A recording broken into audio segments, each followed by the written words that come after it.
जाऊया पुढच्या महत्त्वाच्या बातमीकडे। पुणे ड्रग्ज प्रकरणामध्ये अटकेत असलेले प्रांजल खेवलकरना जामीन मंजूर झालाय आणि खेवलकरना 2 महिन्यानंतर आता जामीन मंजूर झालाय। 27 जुलैला पुणे शहरातल्या खराडी परिसरातून एका सोसायटीमध्ये ड्रग्ज पार्टी प्रकरणामध्ये खेवलकर यांना अटक झाली होती। प्रांजल खेवलकर यांच्यासह या प्रकरणात 7 जणांना अटक करण्यात आलेली होती आणि या प्रकरणी प्रांजल खेवलकर यांना आता जामीन मंजूर झालाय।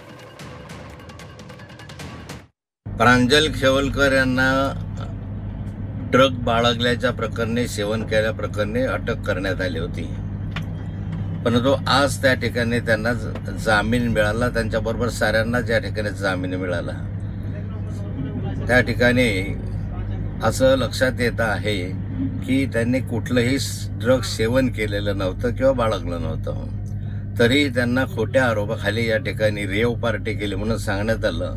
प्रत्यक्ष ती रेव पार्टी नव्हती। 5 जण 7 जण एका घरामध्ये बसले ती रेव पार्टी होऊ शकत नाही।